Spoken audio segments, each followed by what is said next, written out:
pa ng araw ng linggo, naparoon na si Maria Magdalena sa libingan. Naratnan niyang naalis na ang batong panakip sa pinto ng libingan. Dahil dito, patakbo siyang pumunta kay Simon Pedro at sa alagad na mahal ni Jesus. At sinabi sa kanila, kinuha sa libingan ang Panginoon at hindi namin alam kung saan dinala.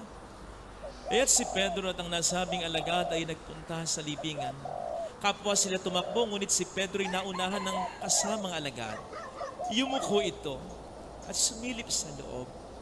Nakita niyang nakalagay na ang mga kayong lino, ngunit hindi siya pumasok. Kasunod niyang dumating si Simon Pedro at tuloy-tuloy itong pumasok sa libingan. Nakita niya mga kayong lino at ang panyong ibinalot sa ulo. Hindi ito kasama ng mga kayong lino, kundi hiwalay na nakatiklop sa isang tabi. Pumasok din ang alagad na naunang dumating. Nakita niya ito at siya'y naniwala. Hindi pa nila naunawa ng nasasad sa kasulatan na kailangang muling mabuhay si Jesus. Ang mabuting balita ng Panginoon. Purihin ka namin, Panginoong Jesucristo. Magandang umaga po sa inyong lahat. Happy Easter! Hindi ko alam kung natatandaan ninyo dati, kapag pinapanood natin, lalo na dito sa Pilipinas, ang mga telenovela o pelikula ng ating mga favorite o sumikat dito mga superheroes, na-excite na tayo kapag andyan na si Narda, makikita na yung bato niya. Si Teng-Teng, mabubuhat na yung barbell niya. Si Flavio, makukuha ng espada niya kasi nagbabagong anyo na sila, lumalakas na sila. Sumisigla, bumibilis na sila. Kaya naman ang kalaban, kinakabahan na. Sapagat alam niya na sa kombinasyon na yon ni Narda at ng bato niya, ni Flavio at ng espada niya, ni Teng-Teng at ng barbell niya, hindi na siya obra. Sinabi ko po ito sapagkat gusto kong ilarawan sa ganito. Larawan lang ha. Ang muling pagkabuhay ng ating Panginoong Jesucristo, na para bang ang bato ay nakita na niya, ang espada ay nakita na niya, ang barbell ay nabuhat na niya, upang tayo ay mas magabayan at mas maipagtanggol niya. Look, hindi ko sinasabing nang si Kristo, bago siya muling nabuhay, wala siyang kapangyarihan. No, that's wrong. Kaya nga siya nakapagpapalayas ng mga demonyo, nakapagpapagaling ng kahit anong sakit, nakalalakad sa ibabaw ng tubig, nakagagawa ng mga himala at milagro, nakabubuhay ng patay, sapagkat si Kristo, bagamat naging totoong tao, ay hindi rin naman iniwanan ang kanyang pagiging Diyos na totoo. Kaya nga sinasabi ko ito'y paglalarawan lang, hindi sakto. Ang punto ko lang, nang si Kristo ay maging tunay na tao, limitado siya kahit paano. Pero hindi na, nang kamtanan niya ang full force ng kanyang kapangyarihan na sabi nga ni San Pablo, ay hinubad niya nang siya'y maging tao. Nakaw! Dahil sa nangyaring yan, kinabahan na ang diablo sapagkat alam niya na hindi na siya kailanman mananalo pa talaga kay Kristo. No wonder, nang muling mabuhay ang ating Panginoon, bago siya umakyat ng kalangitan, anong sabi niya? All power in heaven and on earth has been given to me. Lahat na ng kapangyarihan sa langit at sa lupa ay ibinigay na sa akin. Full authority. So po pwedeng sabihin natin, before this, hindi pa full authority. Kasi nga, nakikisalo pa kahit kaunti ang diablo. Natatandaan ninyo? Nang tuksuhin ng diablo si Kristo. Ano ang sabi ng diablo kay Kristo? Nakikita mo lahat ng kaluwalhati, kadakilaan ngayon sa mundo? Akin yan. Ibinigay sa akin yan. Ibibigay ko yan sa'yo kung ako ay sasambahin mo. So sino ang nagbigay ng authority ito sa diablo? Ang tao. Nagsimulang magkasala ang tao. Napasakop ang tao kahit papaano sa diablo. Yaan ang kinuha ni Kristo. Yaan ang binawi ni Kristo. Para bang sinabi ni Kristo sa diablo, kahit anong kapangyarihan, wala ka na sa mundong ito. Hebrews 2:14, by Christ's death He has destroyed the one who holds the power of death. That's just the devil. Kaya nga, ang pinakakapangyarihan ng Diablo, tandaan natin, ay kamatayan. And that is why nang muling mabuhay ang ating Panginoon Jesucristo, the devil was like, ano bang gagawin ko? Ano ba bang strategy ang gagawin ko para mapatayin ko, matalo ko ang Diyos na ito? The answer is, walay na. Kahit anong gawin mo, wala na. Kaya naman yun din ang kanyang nababasa at nakikita. Kapag tayo ay kanyang nakikita, kahit na tayo ay tao lang sa kanyang mga mata, liyamado pa rin tayo sapagkat para sa atin namatay at muling nabuhay ang ating Panginoong Jesucristo. I tell you, kapag nakikita tayo ng Diablo, lalo pa kung ang buhay natin ay nakasurrender kay Kristo, he is being reminded always of his defeat more than 2,000 years ago. He is being reminded always kung paano siya napahiya more than 2,000 years ago. At yun na hindi malayong mangyari pa rin kung tayo ay kanyang sasalingin. Kung ang buhay natin lalong-lalo na ay nakasurrender na sa Panginoon natin. Na-experience niyo po ba yung nalapit kayo sa isang mamahaling bagay, kotse, flower vase, plato, na alam niyong super mahal, figurine, alam niyong super mahal. Ang feeling niyo, yung mga mata nung may-ari, nakatingin sa inyo, nagbabantay, na parang mga sinasabi, wag mong sasalingin yan, wag mong babasagin yan, wag mong tutumihan yan. Kapatid! Higit pa dyan ang nararamdaman ng Diablo kapag nilalapitan tayo.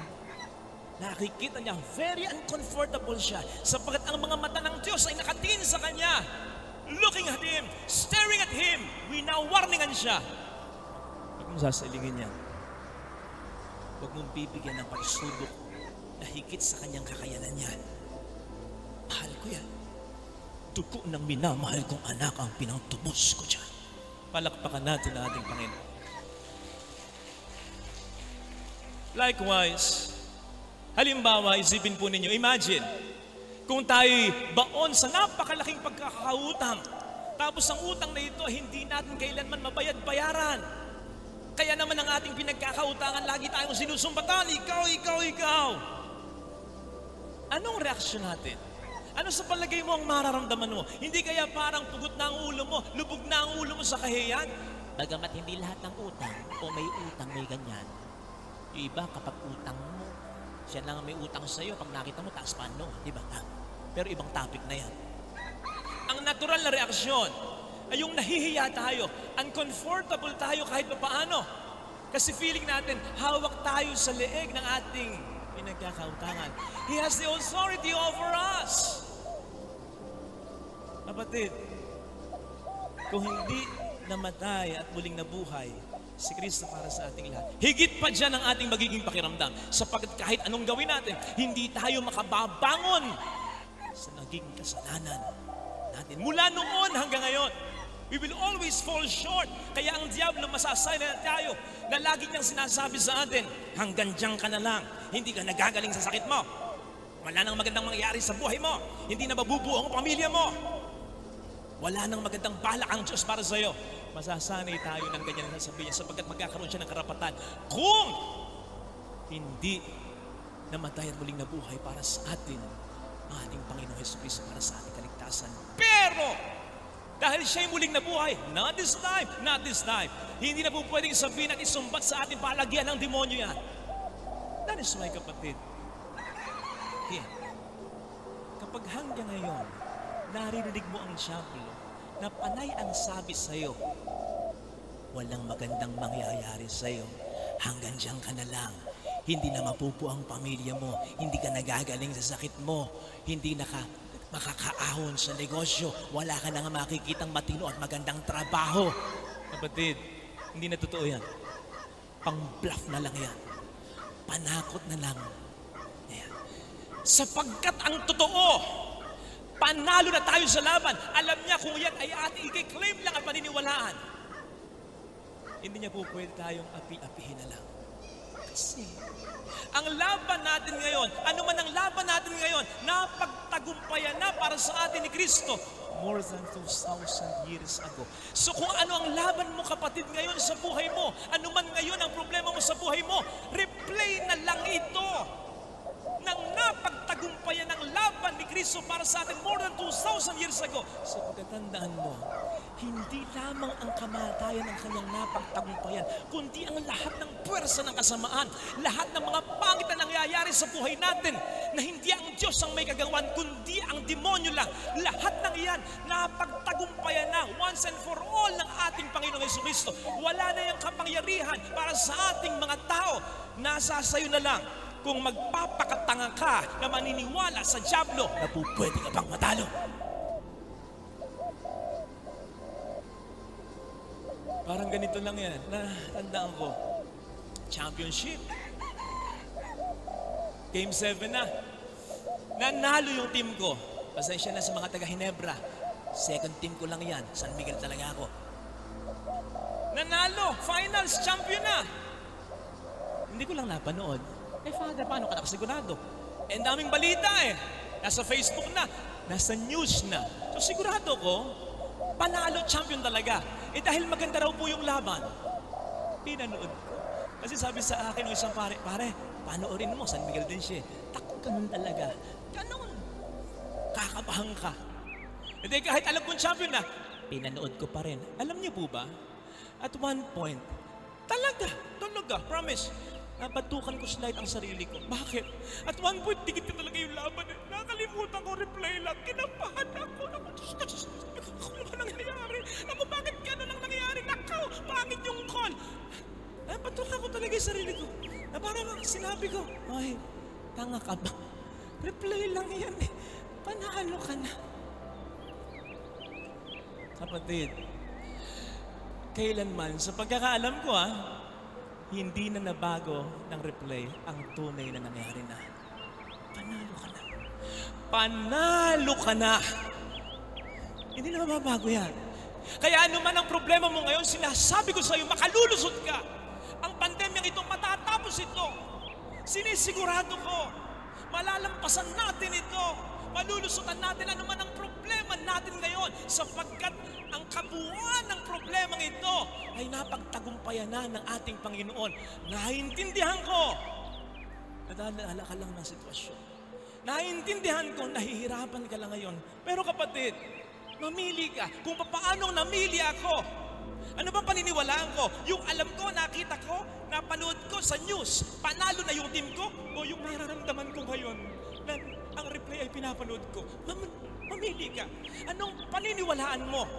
Yung katotohanan talaga na maya't maya mula noon hanggang ngayon, marami ng Kristiyano ang namatay para dito, na talagang muling nabuhay para sa atin si Kristo. Yan ba ang paniniwalaan mo? Yung katotohanan yan?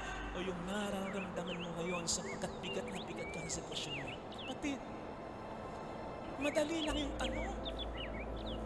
Pero hihirap yan kung hindi mo i-claim ang ginawa para sa iyo ng Panginoon. Mahihirapan ka sa tanong na yan kung hindi mo maikukonekta yung nangyayari sa iyo ngayon sa ginawa na para sa iyo noon pa hanggang ngayon ng Panginoon. Let me remind you, yung ngayon ay konektado kahapon. Yung kahapon ay konektado ngayon at sa mga susunod pang panahon, sapagkat Alpha at Omega ang Diyos ating Panginoon. Namatay siya, muling nabuhay siya, hindi lang para sa mga tao noon, kundi para na rin sa atin ngayon at sa mga susunod pang henerasyon sa habang panahon. Kaya, kung yung nangyayari noon ay wala ng koneksyon ngayon, bakit pa tayo nagdiriwang dito, ha? Umuwi na lang tayo. Kaya tayo nagdiriwang magpasa hanggang ngayon at sa mga susunod pang panahon, sapagkat alam natin, hindi lang ito simpleng pag-aalala. Kiniklaim natin na may pananampalataya na yung nangyaring epekto noon, nangyayari magpasa hanggang ngayon. Parang imposible? Pwede? Pero, sa Diyos ba naman mayroong imposible. Kapatid, kung yun ngang nagkatawang tao siya, tulad mo, tulad ko. Walang sakit ang hindi niya nalunasan, gaano pa kalala yan. Walang problema ang hindi niya natugunan, kahit pa pag-aalburuto ng dagat yan. Walang demonyo ang hindi niya napalayas, kahit gaano pa karami ang legion na yan. Walang pangangailangan ang hindi niya nasolusyonan, kahit pa papapakain ng libu-libo mga katao yan. Nung siya'y naging tao, totoong tao, nagawa niya yan para sa iyo, para sa akin, para sa buong mundo. Ano't hindi niya kakayaning mas lalong gawin yan? Ngayong nakamtanan niya ang buong kadakilaan at kaluwalhatian. Ikaw nga sasabihin mo, gagawin ko ang lahat-lahat para sa pamilya ko. Gagawin ko ang lahat-lahat hanggang nabubuhay ako para sa mahal ko. Okay. Sinasabi ko din yan. Pero yung lahat-lahat na yan, kapatid, aminin mo, hindi talaga lahat-lahat yan. Bakit? Limitado ang kakayanan mo. Bagamat may pagmamahal kang buong buo, limitado ang kakayanan natin bilang tao. Kaya yung lahat-lahat ng yan, hindi talaga lahat-lahat yan. And so imagine kung ang Diyos ang magsasabi sa'yo, mahal na mahal kita. Nabuhay ako at namatay para sa'yo. Pero hindi nagtatapos yun. Muling nabuhay ako. Makapangyarihan ako. So lahat ng gusto kong gawin para sa iyo na minamahal ko, kaya kong gawin. Paniwalaan mo ito. Yun ang very lethal, very scary, very dangerous na kombinasyon para sa Diablo. Ito ang nakapagpapa-high blood sa Diablo. Ito yung nakapagpapahimatay. Tubig, sabi ni Satanas, tubig, sa impyernong ito, hindi ako nauuhaw. Ngayon lang ako nauuhaw. Tubig. Bakit? Kinakabahan siya sa kombinasyong ito. Hindi sa kombinasyon ni Narda at ng bato niya, sapagkat ang matatakot lamang dyan ay si Valentina. Hindi sa kombinasyon ni Flavio at ng espada niya, sapagkat ang kaya lang buksakin niyan ay si Lizardo. Hindi sa kombinasyon ni Tengteng at ng Captain Barbel na yan, ng barbel niya, sapagkat ang mga aswang lamang ang lalayo sa kanila. Kundi ang kombinasyon ng pagmamahal at kapangyarihan ng Diyos na kayang pumukusa sa kahit ano na kapangyarihan ng Diablo. Noon, ngayon at magpahanggang kailanman sa mundong ito. Sabi ko nga doon sa isang quote ko, kabahan na ang kahit sinong kaaway mo. Kapag nagsanib pwersa na, nagkumbay na ang pagmamahal at kapangyarihan ng taong nagmamahal sa iyo. That is God. Sasabihin niya sa iyo, mahal kita. Para sa iyo, nagkatawang tao ko, nilubad ko ang aking pagka-Diyos at namatay ako, kaya may Biyernes Santo. Pero hindi nagtatapos doon. Makapangyarihan ako. Muli akong nabuhay para sa iyo. Isipin mo, ano ang hindi ko kakayaning ibigay sa ngalan ng pagmamahal ko sa iyo? Kapatid, alam kong marami tayong pinagdaraanan ngayon. Please, i-claim natin ito. Sapagkat ang sermon na ito, tama para sa lahat, pero particularly ito'y para sa iyo. Paniwalaan mo ito. Sumainyo ang Panginoon. At sumayo rin. Ang mabuting balita ng Panginoon ayon kay San Juan. Papuri sa iyo, Panginoon.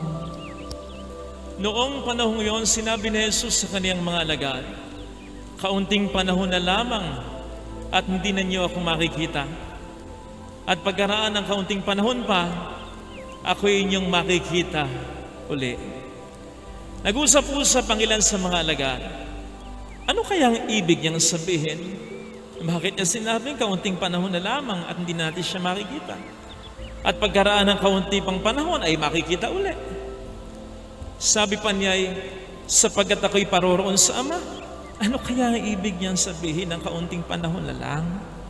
Hindi natin maunawaan. Naramdaman ni Jesus na ibig nilang magtanong, kaya sinabi niya, nagtatanungan kayo tungkol sa sinabi kong kaunting panahon na lamang, hindi niyo ako makikita, at pagkaraan ng kaunting panahon, ako inyong makikita uli. Sinasabi ko sa inyo, tatangis kayo, at magdadalamhati. Ngunit magagalak ang sanlibutan. Matitigib kayo ng kalungkutan, subalit ito'y magiging kagalakan. Mga kapatid, ang mabuting balita ng Panginoon. Pinupuri ka namin, Panginoong Hesukristo. Ano kaya kung sa mundong ito ay maging permanente na ang lahat ng bagay at buhay? Halimbawa kung ano ang meron tayo ngayon, ayan, kotse mo, sasakyan mo, bahay mo, buhay mo. Yan at yan na lang. Wala nang hanggan. Ano kaya ating maging pakiramdam?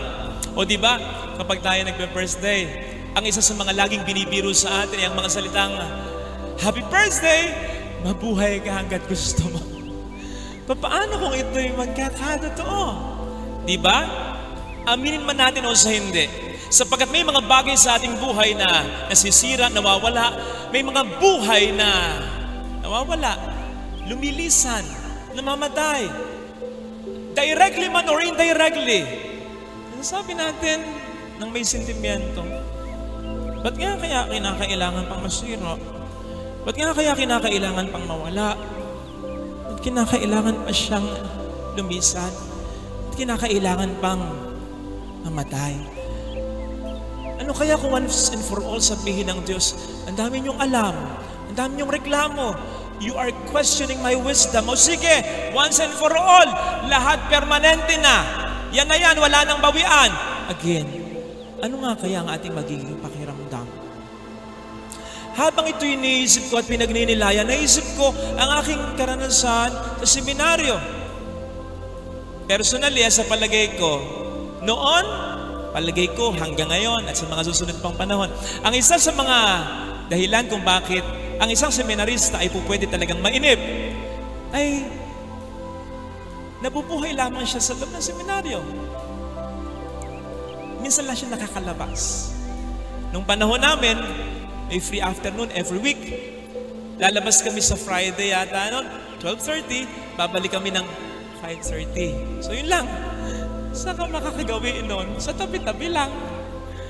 Tapos, once a month lang din kami nakakauwi. Aalis kami ng 12:30 or 1 p.m. ng Sabado, babalik kinabukasan, Linggo, before 5:30. O, tiga. Lalo na ako taga San Miguel. Naku, biyahe pa lang, ubus na yung panahon ko. So basically, yun ang nagiging dahilan ng pagkainip eh. Kasi sa loob ng 9 na taon, yun at yun ang nalalakaran mo, kabisado mo na ang lahat ng posting makikita mo, lahat ng hayop, pati kulisap, kakilala mo na. Tapos, yun at yun din ang makakasama mo. May mga madadagdag lang pa konti-konti, mababawasan. Pero yun at yun din. O diba? Hindi ka maiinip. Eh kung kayo nga pong mag-asawa eh. Oh. Sandali lamang kayo madalas nakikipagniig sa isa't isa kasi may trabaho kayo, may negosyo kayo, may iba kayo inaasikaso. Nagkakainisan na kayo eh. Yun pa kayang matagal na magkakasama. Kaya natutuwa kami kapag kami lumalabas. Kasi nababago kahit pa paano ang vista. So imagine, kami 8 years, 9 years, kung ganyan na magiging kalagayan sa buong mundo, na tayo na, magkakasama, wala ngayon hanggang dulo. Ano kaya ang magiging pakiramdam natin? So basically mga kapatid, may wisdom talaga eh. May dahilan ng Diyos kung bakit may nawawala, kung bakit may nasisira, kung bakit may namamatay, kung bakit may pagbabago. Kasi ito ang isa sa magiging dahilan upang mas ma-enjoy natin ang bawat sandali sa mundong ito. Change allows us, encourages us to live our now, our present, focused and 100% present. Halimbawa po, kung kayo ay, nyari, may nanay tayo, sasamahan natin magpa-check up. Tapos, sasabihin ng doktor, unfortunately, 6 na buwan na lang itatagal na nanay mo. Sigurado ko, yung 6 na buwan na yon magiging memorable para sa'yo.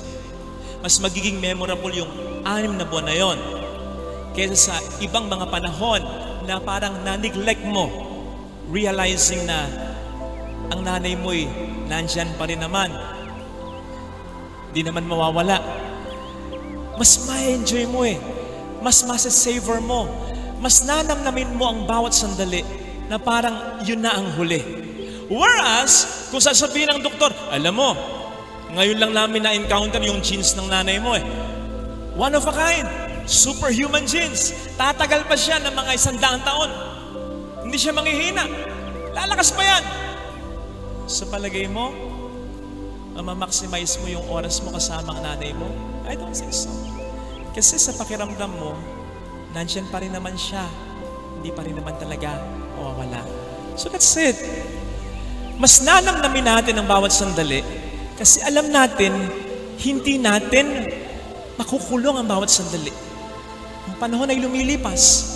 Kaya ang tendency, i-cherish mo, i-nourish mo, i-savor mo. Kaya, palagay ko po, kaya ako nasabi yan eh, yun yung isa sa mga sinasabi ng ating Panginoon sa Ebanghelyo yung narinig natin. Nang sabihin niya, kaunting panahon na lamang at hindi niyo na ako makikita. Pero kaunting panahon na lamang din at makikita niyo akong muli. Basically, ang sinasabi sa atin dito, that nothing in this life will really last. Everything is our joys, our sorrows, our victories, our defeat, our blessings, our problems. Kaya ang lesson, talagang whenever we encounter joy, victory, blessings, cherish it. Namnamin mo. Kasi hindi naman talaga maglalast ito. Huwag kang mapako sa katotohanan na po pwede mong makuha ito at hindi na maglaho sa mga kamay mo. Kasi hindi mangyayari ito. May mga nangungumpisal kung minsan, ang isa sa mga sinasabi nila, Father, nagkasala ako sa Diyos. Kasi, ang sabi ko sa kanya, basta hindi mamatay yung nanay ko, basta humababang buhay ng nanay ko, mas maglilingkod ako sa kanya. Eh namatay. Ang sinasabi ko sa kanya, hindi mo po pwede kasi maging batayan yun eh. Kasi ang buhay is in constant motion. Talagang ganun, talagang papunta ang nanay mo doon.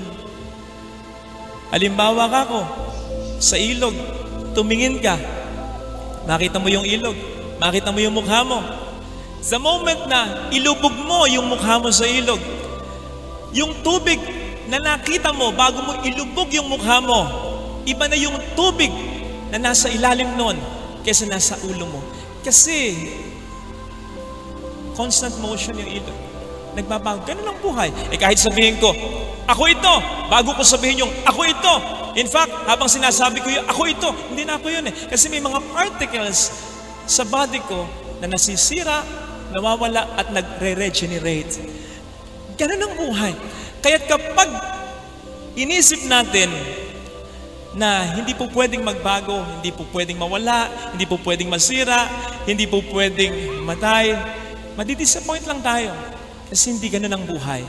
Whereas kapag in-embrace natin ang buhay, chine-cherish every moment, pero ang katotohanang nandun sa ating isipan ay hindi ito maglalas, mawawala din ito.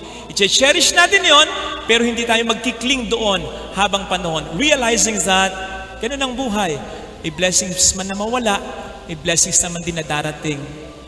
Ang buhay ay tuloy-tuloy lang. In connection with this, kung bakit ito mas more liberating, kasi ibig sabihin din naman ito, whenever we experience defeat, problems, sorrows, ibig sabihin din naman nun, hindi magtatagal yun. Kaya huwag kang maniniwala na hindi ka makakaahon. Huwag kang maniniwala na wala ng pag-asa. Kasi kung papaanong ang lahat ay nagbabago, ganun din ang problema mo. Pansamantala lamang ang luha, pansamantala lamang yung sakit, pansamantala lamang yung pangungulila. Kasi ang tanging permanente ay ang pagmamahal ng Diyos sa ating lahat. No wonder ang sabi ni San Pablo, there are in the end only 3 things that will last: faith, hope, and love. And the greatest of this is love. Ang pagmamahal ng Diyos sa atin ang siyang mamamayani sa mga bagay na nagbabago. Yun ang pangahawakan natin. Ano man ang blessing at problema o kaya ay suffering na maranasan natin, sa lahat ng pagkakataon na tugito, ang pagmamahal ng Diyos ay maaasahan natin. Ito sana ang ipagdasal natin bilang biyaya sa banal na pagdiriwang na ito. Ang mabuting balita po ng Panginoon ayon kay San Lucas. Papuri sa iyo, Panginoon. Dumating ang oras ng panganganak ni Elizabeth at nagluwal siya ng isang sanggol na lalaki. Nabalitaan ng kanyang mga kapitbahay at mga kamag-anak na siya'y pinagpala ng Panginoon at nakigalak sila sa kanya. Nang ikawalong araw, dumalo sila sa pagtutuli ng sanggol. Zacarias sanang ipapangalan sa kanya, gaya ng kanyang ama, ngunit sinabi ng kanyang ina, hindi, Juan ang ipapangalan sa kanya. Subalit wala isa man sa iyong mga kamag-anak ang may ganyang pangalan. Wika nila. Kaya't hinudyatan nila ang kanyang ama at tinanong kung ano ang ibig niyang itawag sa sanggol. Humingi siya ng masusulatan at sumulat ng ganito, Juan ang kanyang pangalan. At namangha silang lahat. Pagdakay, nakapagsalita siya at nagpuri sa Diyos. Natakot ang lahat ng kanilang kapitbahay. Ano pat naging usap-usapan sa buong kaburulan ng Judea ang mga bagay na ito. Pinakaisip-isip ito ng lahat ng nakaalam at ang kanilang tanong, magiging ano nga kaya ang batang ito? Sapagkat maliwanag na sumasa kanya ang Panginoon. Lumaki ang bata at naging malakas ang kanyang espiritu. Siya'y tumira sa ilang hanggang sa araw na magpakilala siya sa Israel. Mga kapatid, ang mabuting balita ng Panginoon. Pinupuri ka namin, Panginoong Heso Kristo. So ngayon po ay pinagdiriwang ng ating inang simbahan ang kapanganakan ni Juan Bautista. Narinig po natin sa ating mabuting balita ang naging tanong ng mga tao patungkol sa kanya. Magiging ano nga kaya ang batang ito? Si Kristo mismo ang sasagot nito pagdating ng panahon sa Matthew 11 verse 11. Sasabihin niya sa mga isinilang, wala nang mas dadakila pa kesa kay Juan Bautista. Sapagkat si Juan ay totoo nga namang naging dakilang propeta. Gayunpaman, ang Panginoon ay magpapatuloy at sasabihin, gayunpaman, sa mga aba, sa mga maliliit sa kaharian ng Diyos, ito ang mas pwedeng maging dakila pa kaysa kanya. Which basically means for me, yung narating ni Juan, pwede rin nating marating yan. Yung ganyang kadakilaan, ibang paraan nga lang at ayon sa ating sariling kakayanan. At ang basihan ko para dyan, ay yung sinabi sa ating Salmo 139. We were wonderfully created by God. Nilikha tayo ng Diyos with so much love and precision na hindi pa man alam na ng Panginoon ang ating magiging misyon tulad ni Juan. At para dyan binigyan tayo ng mga katangian. We are loaded with these traits na ating kakailanganin. Unti-unti uusbong yan upang ang misyon na sa atin ay nakalaan, na itinikda sa atin ng Diyos noon pa man, ay ating magampanan pagdating ng kinabukasan. Kaya wag po natin iisipin na ang mga banal tulad ni San Juan Bautista na yan ay hindi natin po pwedeng tularan. In fact, kaya po tayo nagninilay sa kanilang buhay ay upang sabihin sa atin ng inang simbahan, kung nakaya nila, kaya din natin. James 5 verse 17, sasabihin doon patungkol naman kay Elijah na dakilang propeta sa matandang dipan. Elijah was a man just like us. So, they are not superhumans. Huwag natin isipin yan so much so that we will be forever left behind. No! Nandiyan ang mga banal upang sabihin sa atin, kaya rin natin. Dito ko po gustong simulang pagnilayan yung sinasabi naman sa ating second reading patungkol kay David. Kasi ang sabi dito, actually medyo malambot yung pagkakasabi sa translation ng Tagalog. Ang sabi dito, kalugod-lugod siya sa paningin ng Diyos. Pero sa Ingles, matindi. Ang sasabihin doon, a man patterned after God's own heart. Yun ang sasabihin doon. Kalahin nyo ganun katindi. Isang lalaking nakahulma ayon sa kalooban o puso ng Diyos. Nevertheless, sa palagay ko, hindi ganyan si David sa simula pa lang. Kasi, otherwise, hindi siya dapat nagkaroon ng isang matinding kasalanan. Remember, nakiapid si Haring David. So sa palagay ko, it is more on isang proseso. Proseso ng pagkahulma o pagkahubog ni David sa puso ng Diyos na pwedeng pinagdaanan o pagdaanan ng ninuman. Pinagdaanan ni Juan, pwedeng pagdaanan kahit sino pa man. Ang nakita ko dyan ay yung prosesong pinagdaanan ni David na siya'y nagpaparaya para sa kalooban ng Diyos. Dito siya unti-unting nahulma sa proseso upang ang kanyang buhay, ang kanyang puso ay maayon sa puso ng Diyos.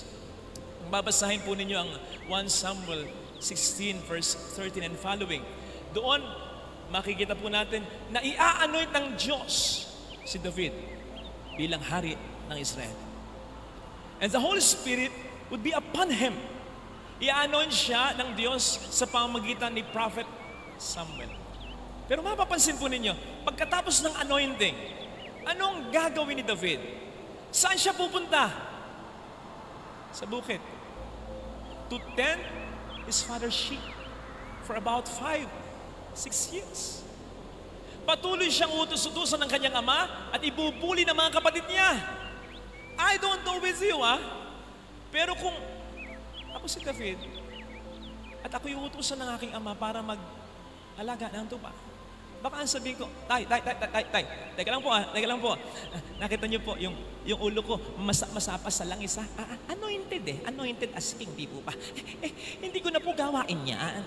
Hayaan niyo na lang sa mga kapatid ko yan, di ba?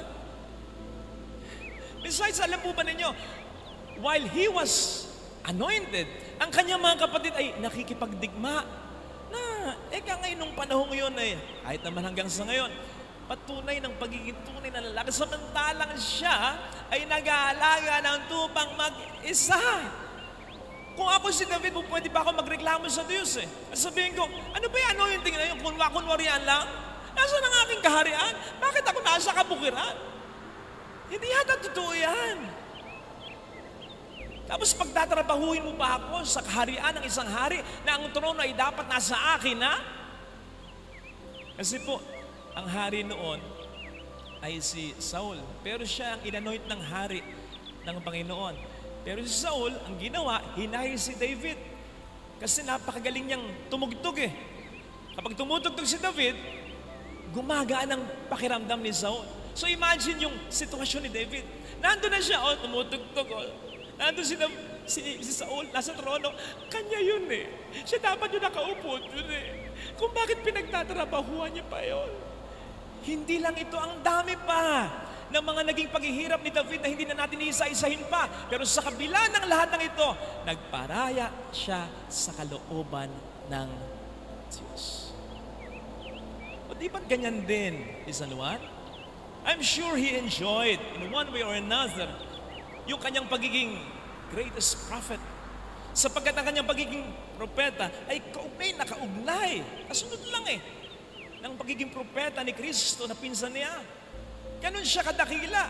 At napakagaling niyang magsalita. So much so na akala ng tao, siya nang talaga. Pwede siyang magpanggap.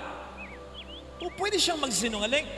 Pero hindi niya ginawa yun. Nang dumating si Jesus, nagparaya siya. Hindi niya siniraan. Winelcome pa niya.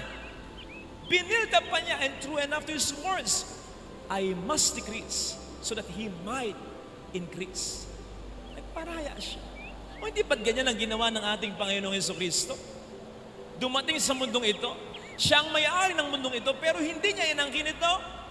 Nang siya'y silang, nang hiram siya sa hayop, nang pagsisilangan, nang siya'y ilibing, nang siya'y mamatay, nang hiram siya sa tao ng kanyang paglilibingan. He came to serve and not to be served. O di ba't ganyan din ang Diyos? Ang Diyos, siya na nga ang ating sinaktan. Siya pang nagparaya. Yung kaparusahan na dapat ay para sa atin, inako niya. Ganon ang Diyos. So gayon yung mga taong nahuhubog ayon sa puso ng Diyos. Nagpaparaya upang iba ay makalaya.